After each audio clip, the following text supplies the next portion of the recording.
Okay. Next po na. Okay.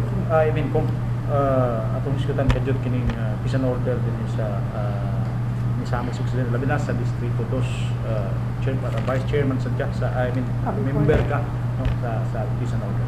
Usay mahimo na. Kini number one, ang nasa Philippine Daily Inquirer the other day, no? Nabasa ninyo, na din sa Philippine Daily Inquirer nga sa tibuok Pilipinas, tulo ka bok task forces ang gihimo. One for Masbate, one for Abra, and one for Misamis Occidental. Nakaginabi ko ni Secretary sa DILG Jess Robredo, kauban si Chief PNP Jesus Bersusa, ubang mga generals, ubang mga undersecretaries. I was part of that committee, I was part of that meeting. Ako yung gibutang dito nga ang Misamis Occidental, especially Osamis City, kinahalag atensyon because sumala pa sa inyong mga records, grabe ang mga tulis dinhi, grabe ang kawat dinhi. Onya, klaro po nga na gitawag na to partisan armed groups. Kining partisan armed groups, this is called basically the Coratong Baliling. No? Now, according to the police intelligence, kining Coratong Baliling has been operating for so many years na. In fact, gimension dito ni Chief Bersusa katong smuggling sa unang panahon, kidnap for ransom, bank robberies o illegal drug trafficking sa Shabu. Nakita magod, nabati nako sa dihang nag-appeal sa meeting nga kumpleto silang mga information mahitungod sa Coratong Baliling dinhi sa Osamis City. Kumpleto silang information. So, kinahanglan nga sa akong paglantaw pod, kining atong mga tulis dinhi, kawat dinhi, dili masulbad ni kung dili kinatibuk-an nga solusyon. Number one, ang leadership dinhi sa Osamis mag-usab jud. Na ako'y nahinabi, na ako'y information na dawat, for example, nga si Mayor Nova Chavez nag-meeting sa mga businessmen kagahapon nga gusto niyang ipaabot nga wala noon madayon pero gusto niya ipasabot nga ang mga businessmen mo hatag o petition, mo hatag o posisyon nga dili ipaabot ang task force dinhi. Pero sekreto ang mga businessmen, wala sila mo open dito. Yung sekreto sila nga gusto sila sa task force. Now, ang ako lang atong panawagan nato sa mayor sa Osamis City nga number one, kay this problem sa peace and order sa Osamis City is a leadership problem first and foremost. Leadership problem niya. Number one niyang buhaton jud is to accept the fact nga naay problema. Dili nato ni kining atong problema sa Osamis. Ako taga Osamis ko. Palangga na akong Osamis City. Di ko gusto nga congressman pa ko pasagdan natong Osamis City.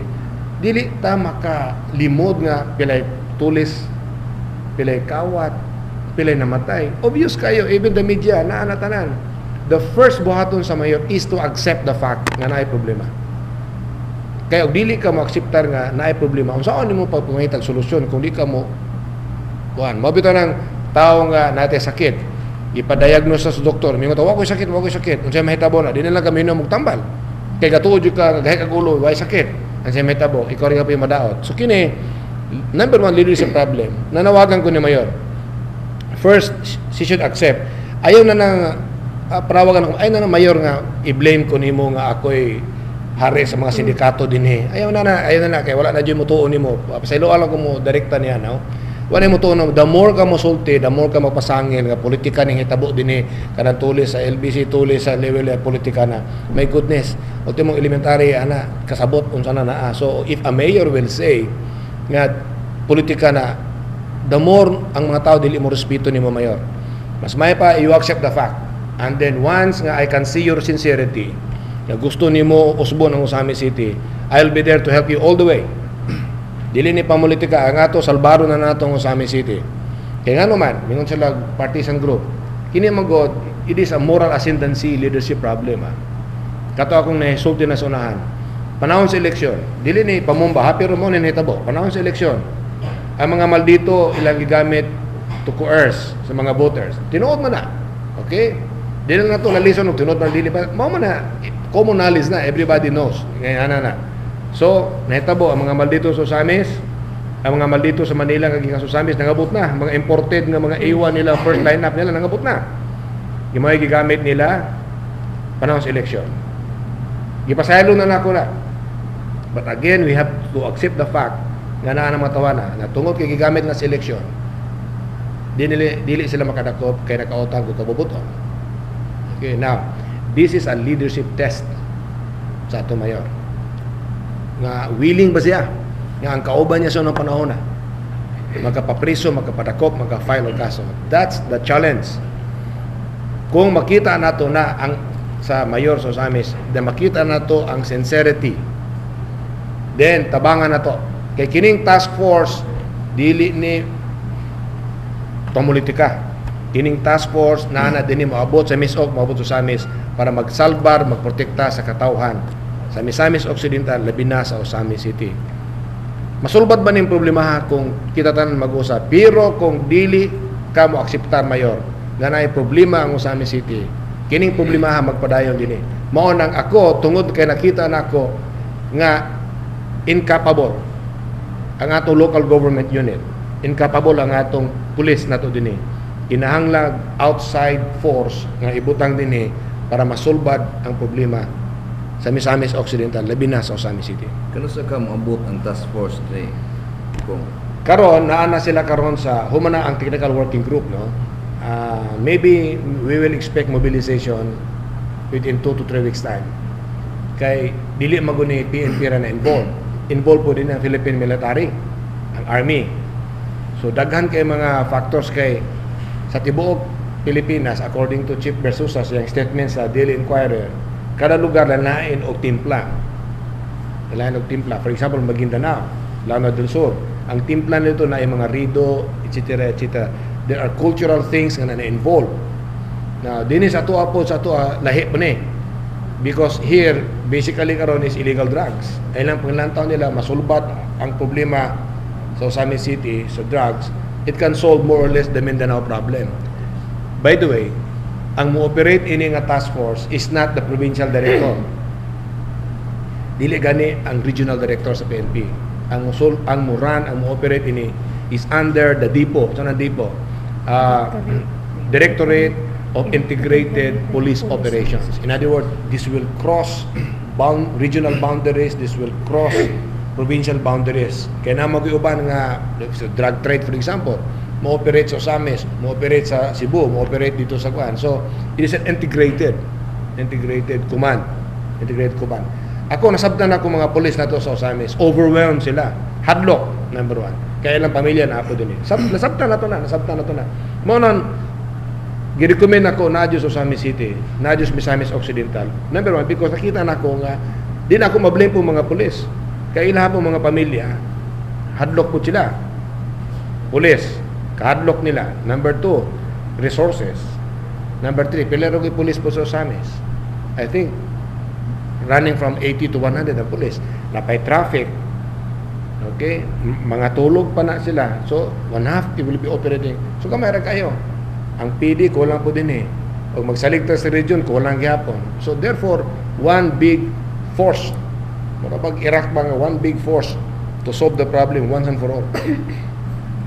asa magkabase ang task force inigdangan dinhi sa Osamis? Kana karon mo na gipanday nila karon ang mga resources, gasolina, pagkaon, kampo, mobilization, intelligence, tanan-tanan karon mo nang dili lalim pagpreparar mo nang it takes time to mobilize a certain task force.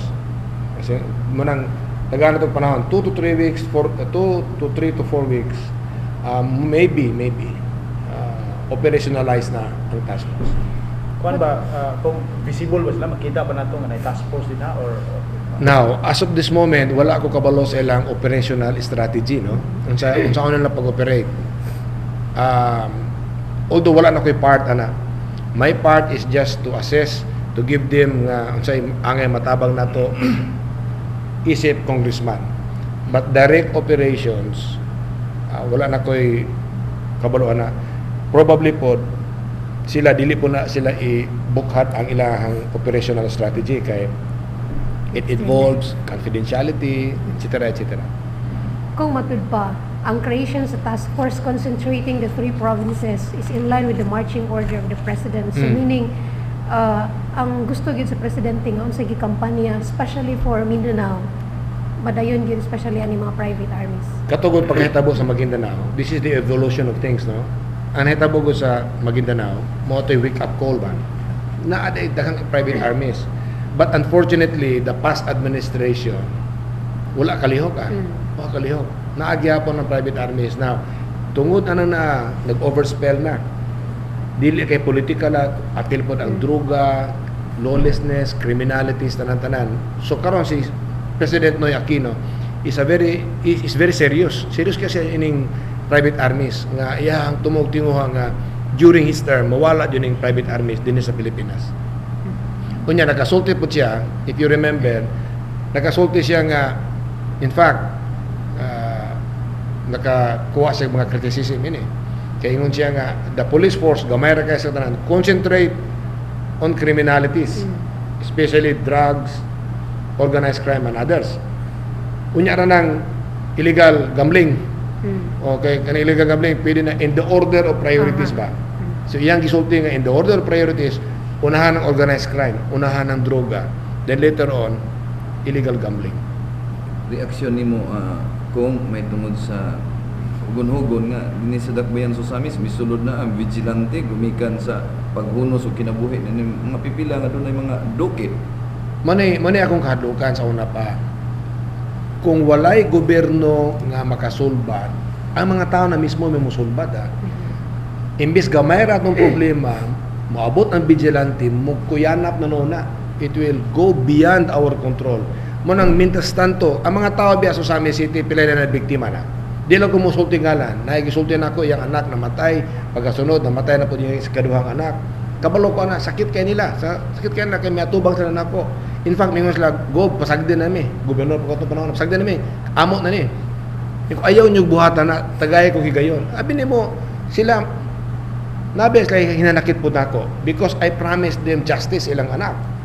Nya karon wala na to makabot kay lagi giusig ang mga testigos inglayas ang testigos o sinahitabo karon mo na I cannot blame them nga gila po kung gi-blame mo na nga kung walay strong presence sa gobyerno kunya ang gobyerno lebisan local government nagpaba buta og bungol dili mo akseptar nga mo na problema samot mo kuyanap mo sulod ang vigilante mapareha tong panahon na sa una nga mga 1970s 1980s Usami City was a killing field tungod sa pagsiintra na sa NPA. Wa kasulbat ang local government. Unsay may resulta? Misulod ang NPA. Gipamatay ang mga mangunguot, mga kawatan, mga tulisan. Unsay nahitabo? Misikat ang NPA. Misulod ang NPA din sa Usami City. Kaloy sa Dios, nalipay ta nga nasulbad ng problema karon. Nakaron kung dili ni masulbad nini, what will happen? Ordinary people will take the law into their hands. Vigilante ang resulta.